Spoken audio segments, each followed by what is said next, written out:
बोलो यीशु मसीह की जय। मैं प्रॉफिट सुमनदीप और आपका स्वागत है बिशप अमरदीप मिनिस्ट्री में। प्रभु आपको ब्लेस करे और आप आशीष को पाएं प्रभु यीशु मसीह के नाम से।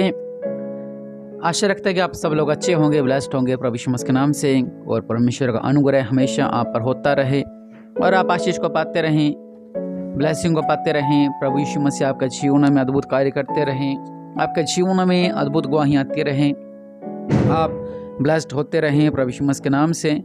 क्योंकि वो नाम जो सब नामों से ऊंचा नाम है, वो नाम है प्रभु यीशु मसीह का नाम।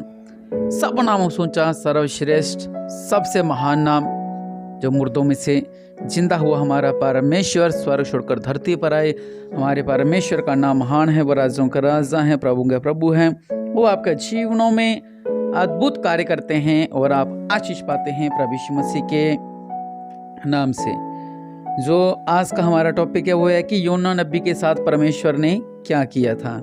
हालेलुया। और सच में ये एक बहुत ही अच्छी पवित्र बाइबल में लिखा गया है, एक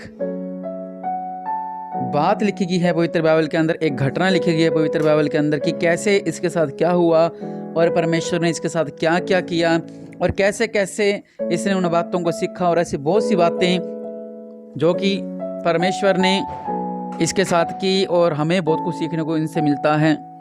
आइए हम वचन को पढ़ते हैं कि प्रभु यीशु मसीह ने, यहोवा परमेश्वर ने इसके जीवन में क्या क्या किया। जो हमारा आज का टॉपिक है, योना नबी के साथ परमेश्वर ने क्या क्या किया था। हालेलुया। आइए वचन को पढ़ते हैं। अगर आप चैनल पर नहीं हैं, चैनल को सब्सक्राइब करें, प्रभु आपको ब्लेस करें।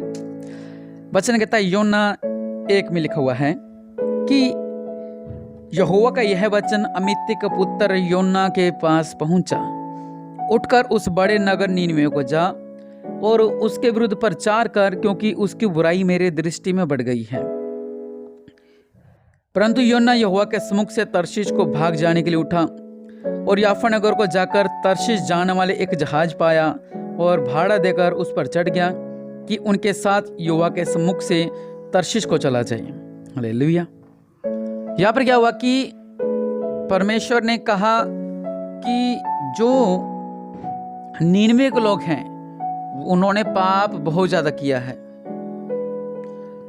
जिस तरह सदम और अमोरा परमेश्वर ने स्वर्ग से आग गिराकर उसको नष्ट किया था, और आज भी वहाँ पर कुछ भी नहीं होता। परमेश्वर का वचन कह रहे हैं कि जो नीनवे था वहाँ पर पाप बहुत ज़्यादा बढ़ गया था। प्रभु कह रहे थे उन लोगों को मैं एक मौका दूं, उस शहर को मैं एक मौका दूं, ताकि उनका जीवन बच सके, वो भी पाप से बाहर निकल सकें। तो उनसे जाके कहें कि उनको एक मेरे मैसेज दे दें, उनको जाके कहना कि परमेश्वर राज हैं और परमेश्वर ये सब कुछ नष्ट करने वाले हैं। हालेलुया। भी आप लोग भी अपनी अपनी गलतियों को मानो और प्रभु मसीह तरीके से चलो। लेकिन ये डर गया था। योना किया था कि अगर उस शहर में मैं जाऊंगा, उस देश में मैं जाऊंगा, तो वहां पर क्या हो जाएगा, जब मैं लोगों को ये बात बोलूंगा कि वो परमेश्वर तुम्हारा नाश कर देंगे, तो डर रहा था कि जैसे मैं ऐसे बोलूंगा तो मुझे वो लोग क्या कर देंगे, वो मुझे मार देंगे। सिंपल सी बात, अगर कोई जाके किसके घर में कहे कि ऐसा ऐसा ऐसा, तो वो अगला उसको बोलेगा ही। और इसको ये डर था कि मैं उस देश में जाऊंगा और वहां पर अगर मैं गया तो वहाँ पर क्या होगा, मैं उनको बोलूँगा कि परमेश्वर कह रहे हैं कि मैं तुम्हारा नाश कर दूंगा, तुम अपनी गलतियों को मानो। लेकिन क्या वो डर रहा था इस बात से कहने से। और परमेश्वर ने क्या कहा, तू नीनवे जा। लेकिन उठ तो गया ही है उस काम के लिए, लेकिन चला गया तर्शीश की ओर। फिर क्या हुआ, लिखा हुआ है परमेश्वर ने एक प्रचंड आंधी चला दी, क्योंकि ये समुद्री जहाज में था। वहाँ पे लिखा हुआ है समुद्र में बड़ी आंधी उठी, यहाँ तक कि जहाज टूटने पर था। तब जो लोग थे उन्होंने डरकर अपने अपने देवता की दुहाई देने लगे और जहाज में जो व्यापार की सामग्री थी उसे समुद्र में फेंकने लगे कि जहाज हल्का हो जाए। परंतु योना जहाज के निचले भाग में उतरकर सो गया और गहरी नींद में पड़ा हुआ था। तब मांझी ने उससे निकट आकर उससे कहा, तू बाहरी नींद में पड़ा हुआ क्यों क्या करता है? उठ, अपने देवताओं की दुहाई दे। संभव है कि ईश्वर हमारी चिंता करे और हमारा नाश ना हो। परमेश्वर ने एक बहुत बड़ी प्रचंड आंधी चला दी, जहाज डूबने पर था, जहाज टूटने पर था। लोगों ने क्या किया, अपने अपने जरूरी सामान, क्योंकि व्यापारियों का जहाज था, वो अपना जरूरी सामान उसको कहाँ पर नदी में गिरते रहे ताकि इसका अपनी जो किश्ती है वो हल्की हो सके। बहुत कुछ किया और यहाँ तक कि अपने अपने देवताओं की दुहाई देने लगे। लेकिन निचले भाग के अंदर हमारा योना वो सो रहा था, आराम से खराटे लेकर वो सो रहा था। उसको कोई टेंशन, उसको कोई चिंता नहीं थी। माँ जी जो चलाने वाला था, किश्ती चलाने वाला, तो उसने कहा उठ खड़ा हो तो अपने देवता की दुहाई दे ताकि प्रभु हम पर तरस खाए और हमारी जान को बख्श दे। लेकिन उनको ये नहीं पता था कि वो सारा संकट सिर्फ उसी की वजह से हो रहा है। Hallelujah, hallelujah. वचन क्या कहता है? तब उन्होंने आपस में कहा, आओ हम चिट्ठी डालकर जान ले कि यह विपत्ति हम पर किसके कारण पड़ी है। फिर उन्होंने सोचा चल ऐसा करते हैं, चिट्ठी डालते हैं। वे चिट्ठी डाल के देखते हैं कि ये भारी संकट, ये भारी विपत्ति किसके कारण पड़ी है। जब उन्होंने पर्ची डाली और पर्ची निकली योना के नाम की, वचन में लिखा हुआ है तब उन्होंने चिट्ठी डाली और चिट्ठी योना के नाम पर निकली। अब क्या हुआ? तब उन्होंने उनसे कहा, हमें बता कि हम अब तेरे साथ क्या करें। उन्होंने कहा ऐसा करो, तुम मुझे उठाकर समुद्र में फेंक दो। हालेलुया। उन्होंने ऐसा ही किया। उन्होंने क्या किया? तब उन्होंने उनसे पूछा, 11 में लिखा हुआ है, 1:11 में, हम तेरे साथ क्या करें जिससे समुद्र शांत हो जाए। फिर उसने सारी बात बताई कि प्रभु ने मुझे बोला था जब उसके नाम की पर्ची निकली तो ऐसा इधर जा, लेकिन मैंने ऐसा नहीं किया तो परमेश्वर ने ऐसा ऐसा करके ऐसा कर दिया। तो उसने बोला तेरे साथ क्या करें? वो कह रहा ऐसा करो, मुझे उठाकर समुद्र में फेंक दो। लिखा हुआ है मुझे उठाकर समुद्र में फेंक दो, तब समुद्र शांत पड़ जाएगा, क्योंकि मैं जानता हूँ कि यह भारी आंधी तुम्हारे ऊपर मेरे ही कारण नहीं है। तभी वे बड़े यत्न से खेते खेते उसके किनारे पर लगाए, परंतु पहुंच ना सके, क्योंकि समुद्र की लहरें उनके विरुद्ध बढ़ती जा रही थी। मतलब तूफान बढ़ता जा रहा था। तब उन्होंने यहोवा को पुकार कर, हे यहोवा, हम विनती करते हैं इस पुरुष के प्राण के बदले हमारा नाश न हो और न हमें निर्दोष की हत्या का दोषी ठहरा, क्योंकि हे यहोवा, जो कुछ तेरी इच्छा थी वही तूने किया। तब उन्होंने योना को उठाकर समुद्र में फेंक दिया और समुद्र की भयानक लहरें थम गई। तब उन्होंने मनुष्यों की यहोवा, लिखा हुआ है, उन्होंने यहोवा का बहुत भय माना और उसका भेंट चढ़ाई और मनते मानी। यहोवा ने एक बड़ा सा मछ ठहराया था और योना को निगल ले। योना उस महामछ के पेट में 3 दिन और 3 रात पड़ा रहा। हालेलुया। फिर क्या हुआ? उसके बाद लिखा हुआ है 3 में, अगर हम चलते हैं 2 में लिखा हुआ है, इसने मनते मानी, इसने पुकारा, तब यहोवा ने मछ को आज्ञा दी और उसने योना को स्थल पर उगल दिया। आगे लिखा हुआ है कि नीनवे, तब योना यहोवा के वचन के अनुसार नीनवे को गया। ये उस शहर में चला गया। नीनवे एक बहुत बड़ा नगर था, वह 3 दिन की यात्रा का था। योना ने नगर में प्रवेश करके एक ही यात्रा पूरी की और प्रचार करता गया, अब से 40 दिन के बीतने पर नीनवे उल्ट दिया जाएगा। तब नीनवे के मनुष्यों ने परमेश्वर के वचन की प्रतीति की और उपवास का प्रचार किया और बड़े से लेकर छोटे तक सबों ने टाट ओढ़ा। तब यह समाचार नीनवे के राजा के कान में पहुंचा। उसने शासन पर से उठ अपने राज के वस्त्र उतार कर टाट ओढ़ लिया और राख पर बैठ गया। राजा के प्रधानों से सम्मति लेकर नीनवे से इस आज्ञा का ढिंढोरा पिटवाया, क्या मनुष्य है, क्या पशु, कोई कुछ भी न खाए, वे न खाए न पिए। मनुष्य और पशु दोनों टाट ओढ़े, वे परमेश्वर के चिल्ला कर दुहाई दें और अपने कुमार्ग से फिरें और उस उपद्रव से जो वे करते हैं पश्चाताप करें। संभव है कि परमेश्वर दया करे और अपनी इच्छा बदल दे, उसका भड़का हुआ कोप शांत हो जाए और हम नष्ट होने से बच जाएं। तब परमेश्वर ने उनका कामों को देखा, वे कुमार्ग से फिर रहे हैं। तब परमेश्वर ने अपनी इच्छा बदल दी और उसकी जो हानि करनी ठानी थी उसको नहीं किया। हालेलुया। अब मैं आपको थोड़ा डिटेल से समझाता हूँ। यहाँ पे क्या हुआ था कि परमेश्वर के सामने जो नीनवे देश था, जो नगर था, वो पाप बहुत ज्यादा कर रहा था। प्रभु ने एक चेतावनी भेजी कि तू ऐसा कर, ऐसा कर, वहां पे जा, उनको समझा। वो डर रहा था, उसने जाना नीनवे था, लेकिन चला गया दूसरे देश में, तर्शीश की ओर। और जब वो चला गया तब वहां पर आंधी आई, तूफान है, बहुत संकट आए। ठीक है, हार कर जब उसने ये सुसमाचार उनको बताया कि परमेश्वर ने ऐसा कहा है, तो वो लोग तो चिंतित हो गए। उन्होंने इस वचन की प्रतीति की, मतलब वचन को उन्होंने समझा, इसके बात को उन्होंने समझा।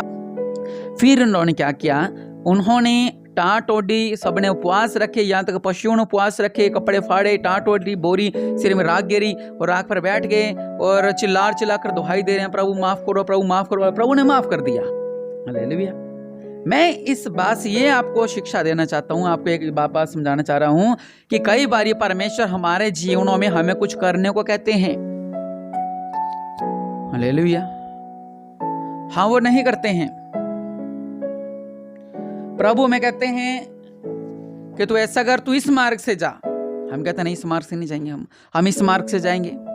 प्रभु में बहुत कुछ बातें करते हैं हमारे जीवन में, बेटा ये सही नहीं है, ये सही नहीं है, नहीं ये सही है, यही सही है क्योंकि मैंने कहा तो यही सही है।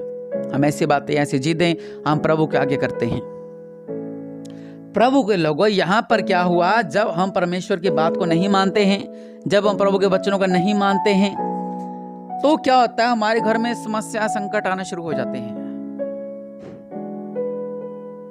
बिजनेस में संकट आ गया, परिवार में संकट आ गया।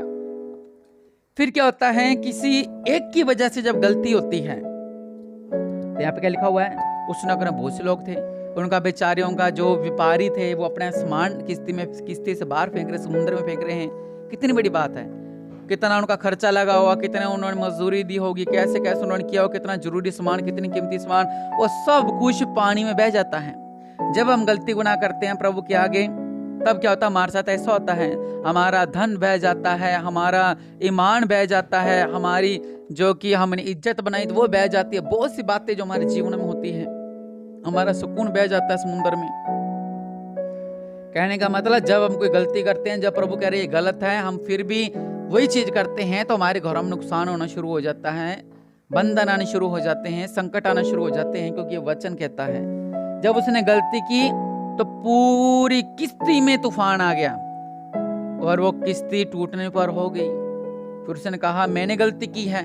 ये सबसे बड़ी बात है। जब योना ने गलती की, उन्होंने कहा, बोला तेरे साथ हम क्या करें। प्रभु को पता था कि अपनी गलती को मानेगा। हालेलुया। जब उसने अपनी गलती को माना, प्रभु ने एक मच्छ को आज्ञा दी, उसके पेट में 3 दिन तक रहा।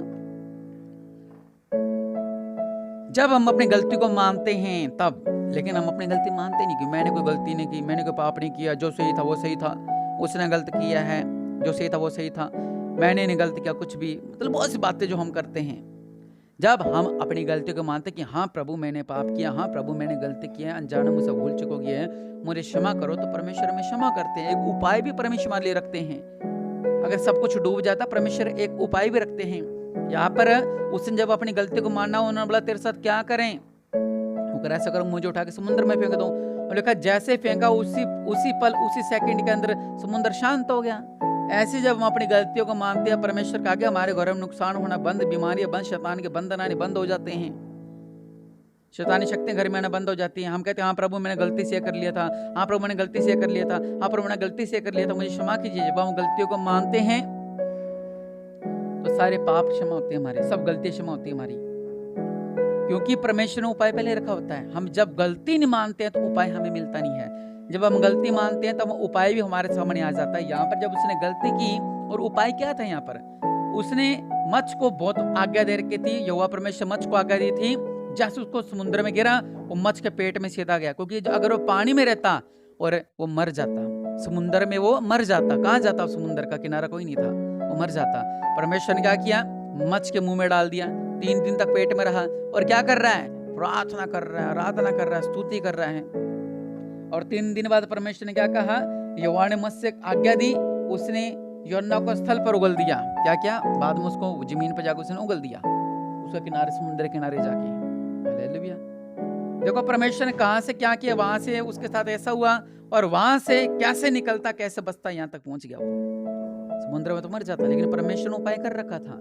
इसलिए प्रभु के लोगों, प्रभु ने उपाय किया होता है हमारा, प्रभु ने हमारा उपाय किया होता है, लेकिन हम हमारी गलती नहीं मानते हैं। मैं सही हूँ, मैं सही हूँ, मैं सही हूँ। हम अपना हाथ ऊपर रखते हैं, हम अपनी जुबान ऊपर रखते हैं कि मैं सही हूँ, परमेश्वर गलत है, मैं सही, परमेश्वर गलत है। लेकिन जब हम अपनी गलती को मानते हैं तो परमेश्वर क्या कहते हैं कि मैं नाश होने नहीं दूंगा तुम्हें, बल्कि मैं तुम्हें बचा लूंगा। हालेलुया। क्योंकि पाप जब बढ़ जाता है, हमारे जीवन में जब पाप बढ़ जाता है, पाप बढ़ जाता है, तो परमेश्वर दुखी होते हैं कि ये क्या हो रहा है, इनकी क्या कर रहे हैं। तो परमेश्वर क्रोधित होते हैं और हमारे साथ ऐसा सब कुछ होना शुरू हो जाता है। जब हम अपनी गलती को मान लेते हैं, परमेश्वर उपाय भी रखते हैं। जैसे इसके लिए योना के लिए प्रभु ने उपाय रखा हुआ था और परमेश्वर माफ भी कर दिया। हालेलुया। और देखिए पेट में क्या कर रहा है, 3 दिन तक भूखा है। वैसे कुछ लोग कहते हैं हमसे उपवास नहीं रखा जाता। ये तो जब समस्या है, खाली पेट है 3 दिन से, फिर अंदर हालेलुया हालेलुया जप रहा है, प्रभु जी संकट दूर कर दो, समस्या दूर कर दो, प्रॉब्लम दूर कर दो, ये संकट दूर कर दो, समस्या दूर कर दो, प्रॉब्लम दूर कर दो, इस वो मांग रहा है, सब चीजें मांग रहा है। हालेलुया। इसलिए प्रभु के लोगों में आपसे ये कहना चाह रहा हूँ कि अगर आपके जीवन में आपने कोई भी गलती गुनाह थी, तो आज प्रभु के सामने उस अपनी गलतियों को रखें, उपवास रखें प्रभु के सामने। प्रभु हमसे अगर कोई भूल चुकी है हमें क्षमा करो प्रभु जी, हमसे अगर कोई गलती हो हमें क्षमा करो मेरे प्रभु। मेरे परिवार के ऊपर, मेरे बच्चों के ऊपर, मेरे बिजनेस के ऊपर, मेरे आने वाले कल के ऊपर कोई भी संकट ना आने पाए, हम हर एक बंधन से आजाद रहे, गलतियों को माने। और वहां पे लिखा कि वो चिल्ला चिल्ला कर दुहाई दे रहे थे वो कि प्रभु हमें माफ कर दो, हमने पाप किया, प्रभु हमें माफ कर दो, प्रभु हमें माफ कर दो। जैसे उन्होंने ये प्रार्थना की, वहां पे लिखा हुआ है जब परमेश्वर ने उनके कामों को देखा कि वे कुमारक से फिरकर वह परमेश्वर की अपनी इच्छा बदल दी और उनकी जो हानि करने की ठानी थी उसको नहीं किया। मतलब कुमारक से गलत रास्ते से चल रहे थे वो, और जब उन्होंने अपनी बातों को प्रभु के सामने रखा कि हाँ प्रभु जी हमें माफ करो, प्रभु हमारी गलतियों को माफ करो, तो परमेश्वर माफ भी कर दिया। इसलिए परमेश्वर के सामने अपनी भूल चूक रखें ताकि प्रभु भी आपको माफ करे। शायद इस कारण आपको पर इतने बड़े संकट आ रहे हैं, आपकी गलतियां आप जानते हैं। आंखों को बंद करें, प्रार्थना करते हैं। दया करने वाले परमेश्वर प्रभु जी, इनकी कोई भी गलती गुनाह इन्हें माफ करें मेरे पिता। आप राजों का राजा है, प्रभु का प्रभु है मेरे पिता। इनके जीवन में अद्भुत कार्य करो मेरे पिता। ये सारा संकट टल जाए मेरे पिता, ये बंधन टल जाए। ये आज अपनी गलतियों को मानते कि प्रभु हाँ हमने गलती की है, हाँ हमने पाप किया है मेरे पिता। प्रभु जी इन्हें माफ करें मेरे पिता, इनकी गलतियों को क्षमा करें मेरे पिता, इनके जीवन में अद्भुत कार्य करें मेरे पिता। ये पाप दूर हो जाए मेरे पिता, जो भी ये आपके आगे विनती रख रहे हैं मेरे पिता परमेश्वर प्रभु जी, ये संकट दूर हो जाए मेरे पिता। दया करने वाले परमेश्वर प्रभु, इनका जीवन में अद्भुत कार्य करो मेरे पिता। आज सर्वशक्तिमान आप सर्व सामर्थ्य पिता परमेश्वर है मेरे पिता। दया करने वाले परमेश्वर, इनका जीवनों में अद्भुत कार्य करो मेरे पिता परमेश्वर प्रभु। मेरे पिता परमेश्वर प्रभु इन्हें ब्लेस करो मेरे पिता, या आशीष को पाए मेरे पिता परमेश्वर प्रभु। दया करने वाले परमेश्वर, इनके पापों को क्षमा करे मेरे पिता और इनके जीवन में अद्भुत कार्य करो। और जो अपनी गलती को मानते कि हमसे कोई भी भूल चुका हुआ है तो मेरे पिता इन्हें माफ करे मेरे पिता परमेश्वर, इनका जीवन इन्हें लौटाए मेरे पिता, इन्हें ब्लेस कर मेरे पिता। प्रभु यीशु मसीह के नाम से मांगते हैं।